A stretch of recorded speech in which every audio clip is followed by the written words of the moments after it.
Hello नमस्ते। कैसे हैं आप सब? उम्मीद करता हूँ बहुत अच्छे होंगे। और मुझे पूरा भरोसा है आपकी पढ़ाई भी बढ़िया चल रही होगी। आपको पता ही है कि विधानसभा चुनाव दो चरणों में जो होना था वो संपन्न हो चुका कल। और अब तो आप लोगों को इंतज़ार होगा टीआरई 4 को लेकर के। और एसटीटी की जो परीक्षाएं चल रही हैं 4 दिनों का और पेपर बचा हुआ है, यानी 16 तारीख को आपका एसटीटी का भी पेपर संपन्न हो रहा है। तो मैं सोचा थोड़ा सा कुछ जानकारी है जो आपको मैं दे दूं। जो विभाग से जो मुझे जानकारी मिली, शिक्षा विभाग से मैं जो जानकारी लेने की कोशिश किया उसके अनुसार मैं जो चीज़ें हुआ उसके बारे में आपसे बात करना चाहता हूं। यानी जो आपका बीपीएससी टीआरई 4.0, जिसको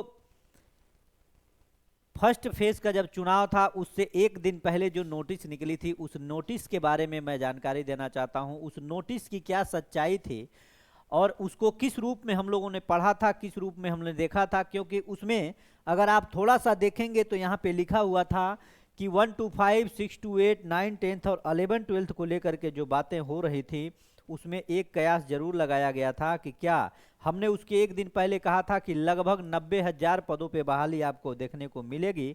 लेकिन वहीं पे 90,000 मैंने कहा था, 90,000 पदों पे लगभग बहाली देखने, लेकिन उसके एक दिन बाद माननीय मुख्यमंत्री जी द्वारा एक बयान आया था कि लगभग 77,000 पदों पे हम बहाली करने जा रहे हैं।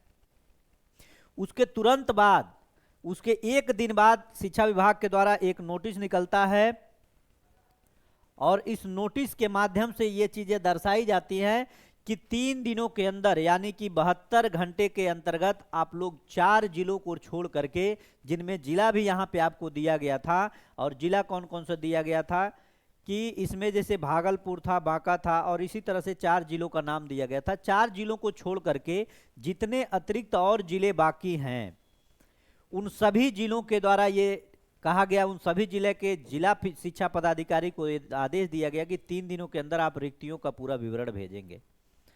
अब जब रिक्तियों का पूरा विवरण देने की बात कही गई थी तो मैंने आपको बताया था कि 3 दिनों के अंतर्गत रिक्तियों का पूरा विवरण मिल ही नहीं सकता, क्योंकि सामने एक दिन के बाद आपका चुनाव था। और अभी चुनाव के अंतर्गत सारे ड्यूटी पे अधिकारी, पदाधिकारी, शिक्षक सब लोग जब ड्यूटी पे हैं तो इस बीच में कैसे आएगा। तो हमने बहुत विद्यार्थियों का ये मैसेज था कि सर ये चुनावी जुमला है और इसके अतिरिक्त कुछ नहीं है। बातें वही साबित हो रही है कि ये रियल में चुनावी जुमला था। और 3 दिन क्या, आज 4 से 5 दिन, 6 दिन हो गया, अभी तक कोई सूचना, कोई इस पे प्रतिक्रिया क्रिया नहीं हुआ। लेकिन आपको मैं एक बात और बता दूं, इसमें कुछ दिन पहले ये भी लिखा गया था कि आपकी जो बहाली है वो एसटीटी के पेपर यानी हो जाने के बाद और एसटीटी का रिजल्ट आने के बाद ही टीआरई 4 की प्रक्रिया जारी होगी। तो अभी तो आप 14 तारीख, तो जब तक सरकार का गठन नहीं हो जाता तब तक तो आपका कोई भी संभावना नहीं बचता है, कोई भी संभावना बनता ही नहीं है कि आपके टीआरई 4 पे कोई अपडेट मिले। हमने जहां से अपने माध्यम से या जिस भी माध्यम से मैं पता कराने की कोशिश किया शिक्षा विभाग से, वहां से बस सिर्फ और सिर्फ एक ही जानकारी मिल रही है कि अभी भी 20 नवंबर के पहले शिक्षा विभाग से कोई अपडेट आपको, यही हो सकता है कि शिक्षकों की रिक्तियों के बारे में आपसे अपडेट लिया जा सकता है, लेकिन जिलावार फिर नोटिस दिया जाता है, लेकिन अभी भी उसके पहले कोई विज्ञापन जारी नहीं होने जा रहा। 20 नवंबर के पहले कोई भी विज्ञापन आपका जारी नहीं होगा। तो फिलहाल अभी आपको वेट कितना करना पड़ सकता है? तो वेट तो ये मान के चलिए ये पूरा नवंबर करना पड़ेगा। और लगभग 15 दिसंबर के पहले अभी कोई सूचना ऐसी नहीं है कि जिसमें आपका टीआरई 4.0 की विज्ञप्ति जारी हो जाए। क्यों? क्योंकि सरकार बनेगा तो बहुत सी चीज़ें परिवर्तित होंगी, बहुत सी चीज़ें बदलेंगी, बहुत कुछ नया होगा, उसके बाद ही ये सारी प्रक्रियाएं शुरू होंगी। तो इसके पहले टीआरई 4 पे कोई बात करना या कहना, अगर कोई कहता है कि 3 दिन में आ जाए, 4 दिन में आ जाए, तो ये बिल्कुल बिल्कुल, ये बातों में कोई दम नहीं है, ये बातें बिल्कुल निराधार है और ऐसा कुछ नहीं होना चाहिए। मैं अपने स्तर से जितना हो सकता है उतना आपको जानकारी मैं बता रहा हूँ।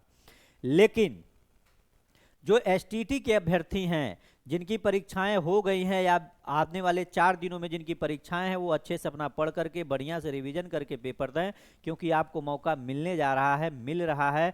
तो इसके बाद टीआरई 5 कब होगा, कब नहीं होगा, क्या होता है, कोई नहीं जानता।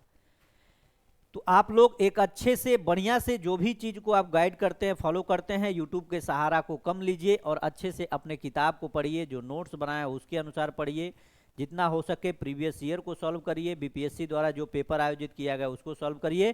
क्योंकि हाँ, एक चीज और फिक्स है कि इसमें इस टीआरई 4 को आयोजन करने में आपको बहुत ज़्यादा समय नहीं मिलेगा। इस बात के लिए भी आप लोग निश्चिंत रहिएगा। ये नहीं कि आपको 6 महीने का समय मिलेगा, नहीं, बहुत कम समय में जैसे ही विज्ञापन निकलेगा उसके बाद तत्काल आपको परीक्षाएं करानी पड़ेंगी और परीक्षा तुरंत आपका होगा। क्योंकि आपको पता ही है कि अभी एसटीटी का फाइनल रिजल्ट नहीं, अभी तो पेपर चल रहा है। आपका पेपर कंप्लीट होगा 16 नवंबर को, उसके बाद से लास्ट तक आपका रिजल्ट आएगा। क्योंकि रिजल्ट के साथ साथ आपको पता है आंसर की के बाद से उस पर आपत्ति ली जाएगी, आपत्तियों के बाद से आपका रिजल्ट जारी होगा और रिजल्ट के जारी होने से तब इसको शामिल करके आपको सारी क्रियाएं कराई जाएंगी। बाकी जो भी होगा, अच्छा टीआरई 4 1 2 3 में, जो टीआरई 1 में 2 में और 3 में बहुत से अभ्यर्थी इसमें भी अब बाहर होने लगे हैं। क्योंकि डॉक्यूमेंट वेरिफिकेशन पुनः एक बार जांच होना शुरू हुआ है, फिर से शुरू हुआ है। तो टीआरई 1 में बहुत से विद्यार्थी बाहर हो रहा है। तो ये सारा डाटा इसीलिए लेट हो रहा है कि उसमें जो भी डाटा बच रहा है, जो विद्यार्थियों की संख्या बढ़ रही है घट रही है, उसको मिला करके, जो ट्रांसफर पोस्टिंग है उसको मिला करके टीआरई 4 में सभी सीटों को जारी करने की बात, यानी लगभग मैंने 90,000 कहा, उसके बाद 77,000 की बात आप लोगों ने सुना। तो ये मान के रखिए 13,000 और कम है, तो 77,000 सीटों 90,000 सीटों पे कम बहाली नहीं आएगी, 90,000 सीटों पे बहाली चाहिए। और हम लोगों की मांग थी 1,20,000 प्लस की। बाकी देखते हैं जो भी होगा, लेकिन अभी इधर आपको कुछ नहीं, जब तक चुनाव नहीं होता तब तक कुछ नहीं आपको देखने को मिलेगा। बाकी आप लोग अपनी पढ़ाई को करते रहें, जारी रखें, और जो भी होगा उसके साथ मैं पुनः आपसे मिलूंगा। बहुत बहुत धन्यवाद, नमस्कार, जय हिंद साथियों।